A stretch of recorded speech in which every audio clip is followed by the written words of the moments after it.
Well, never in my mildly illustrious hobby of creating YouTube videos would I ever have thought I'd be reviewing a gaming chair. But then again, I never thought I'd be a florist either, but I am, so that's kind of weird. Anyway, I was contacted by a company to review a gaming chair free of charge. I thought it was a scam at first, but obviously it wasn't because here it is, strangely enough. So yeah, the company goes by the name of Dowinx or Dowinx. Winx Club. Probably not that one. Anyway, the model of chair they sent me was their classic series 6689, which turns out to be their most expensive option at just being under $300. Like most companies that produce chairs like these, they come in multiple different color options, as well as just different chairs in general with varying price points. Them sending me their most expensive unit was a shock, to be honest with you, but having said that, I need to point out something that is very, very, very important. While I highly appreciate them even sending me a chair to review in the first place, I'm in no way sponsored by Dowinx. They didn't really ask me to do anything other than to review the chair, and that's what I'm going to do for you today and give you all my honest, unbiased opinion. I'm not going to sugarcoat anything. I'm not going to lie to make the company look better or praise them up and down just because they sent me something free of charge, which, again, thank you very much for doing. But at the end of the day, I hate watching people that review stuff that was given to them free, and it's just like basically like a fake review. I'm not going to do that for you. That just defeats the purpose, and I hate that, so I'm not going to be a hypocrite with that. It's just not my thing. Okay, so this color choice that they sent me is what is known as wine. A burgundy color with black stitching all around, and I flat out love this. Not only because it's the same color as the first car I ever bought, a 2004 Grand Prix GTP, which, man, do I miss dearly. But also, I love this color due to it having, I guess you could say, a sophisticated look to it. Like, when I look at this chair, I don't think that the person who owns this has enough RGB lighting in their room to be seen from the moon. No, not at all. This chair looks much more professional than that. More mature is the word I'm really looking for. The chair only took me about 30 minutes to build once I had everything separated from the box and laid out. They give you a blister pack of bolts, washers, and tools to help you assemble the chair. But honestly, if you use your own drill or ratchet with the correct bits, you could really build this thing in like 10 minutes easily. Now, generally speaking, a lot of these gaming chairs, they're nowhere near as comfortable of that of like a really good quality office chair, even a decent one, to be honest with you. This has been an ongoing debate or even a discussion for many years now, and that's all well and good, and problem is, it's true, but the thing is those good quality office chairs cost usually significantly more than that of like a gaming chair. I've seen some by the company Steelcase cost anywhere from like $600 to almost $1,300 or $1,400, and you know, no offense to anyone, but I would much rather staple my nutsack to my thigh and watch Rise of the Skywalker for a year straight than spend that kind of money on a chair. That's just me, though. That being said, the Dowinx here is infinitely more comfortable than the extremely popular GTracing chair, and it's more comfortable than a vast majority of gaming chairs I've sat in. But we have to keep something in mind here. I've had that GTracing chair for years now. I have no real way of knowing if this Dowinx will be as comfortable today compared to 6 months from now or longer. I hope so, but time will tell with that. This model is upholstered with what they call prime carbon fiber leather, and they claim it's made to be more durable than regular PU leather, which, for those who don't know, PU leather is polyurethane leather, a material that I avoid at all costs because, honestly, it's shit 90% of the time. It doesn't hold up well, it feels really strange to the touch, It sticks to your skin badly, and it gets damaged very easily. They also go on to say that this improved upholstery greatly exceeds the industry standard for flexing and abrasion resistance, all while retaining its signature plush feel.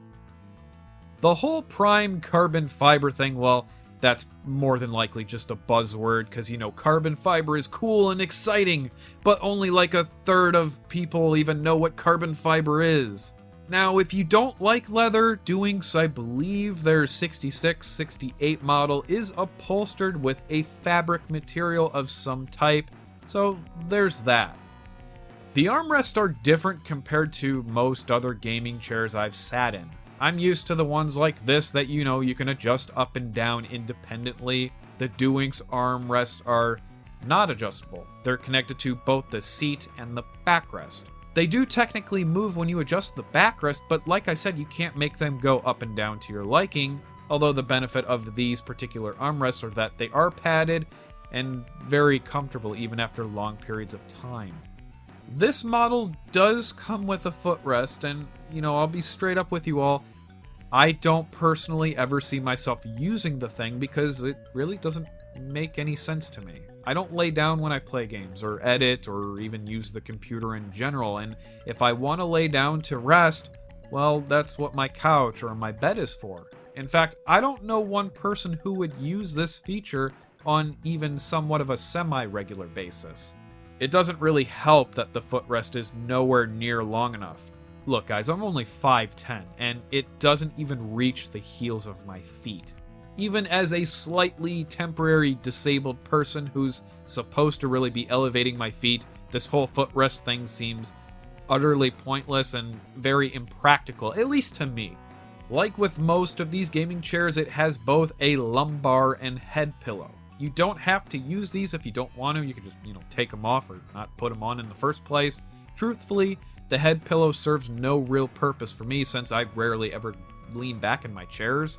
Plus, even if I were to lean back and, hear me out here, it would rest in the most uncomfortable position possible.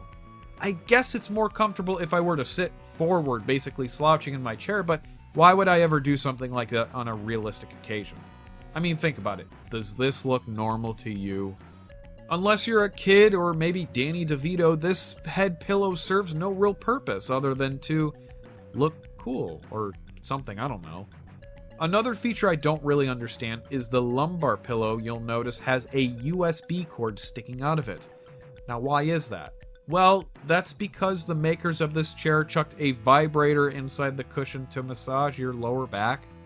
This to me is more of a novelty feature than anything. It's like one of those things that people use a couple times and then never again, almost reminding me of like those massaging car seat cover things that I see, oh god, at like every single garage sale in the history of man.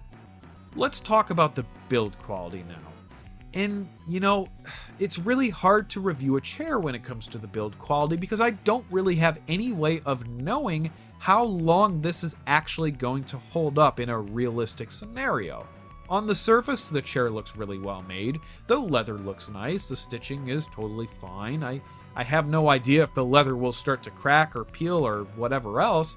Yes, of course, treating the material with some sort of conditioner probably will prolong the life of the material. That being said, when you really look at the chair in detail, you may notice some questionable build quality things that are going on, like the staple that's sticking out here. That doesn't make me feel real good about it. And this stupid cheap plastic cover that all these gaming chairs have over the height adjustment, yeah, fine, I get it. You don't see it, but your brain does.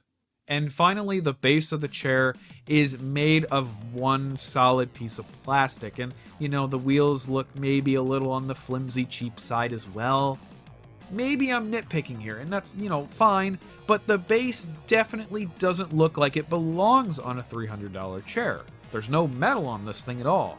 They do claim that this chair will hold a 350-pound person at max. Not that I would know for sure or really want to find out for myself. I should also point out that Dowinx provides a 1-year limited warranty that will cover most damages, malfunctions, and defects in the event there is a problem. Overall, I'm very pleased with this chair. It's extremely comfortable for me. I love the way it looks. It seems to be, for the most part, well made, and that's really all I could ask for from a chair. Yeah, $300 is more than I would really like to spend on an office chair, but hey, you know what? If it lasts 5 years to a decade or even longer, then I feel like I got my money's worth, and I'm more than happy about that. The GTracing chair only lasted me maybe like a year or two before the frame on the backrest completely snapped on me and I went flying backwards. I have a video on that in the description if you want to know more about how garbage the GT chair really is. Granted, yes, they did send me a new backrest and all, but still. I don't expect this chair to break on me anytime soon, or at least have a catastrophic failure like the GT one did.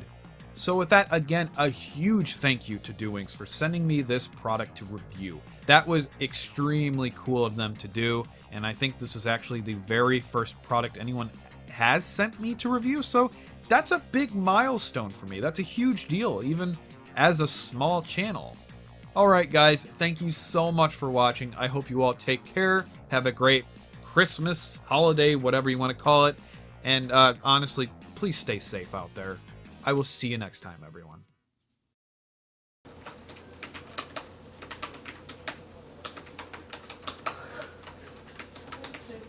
That's the whole point of that. The whole point of that part of the video is to be ridiculous.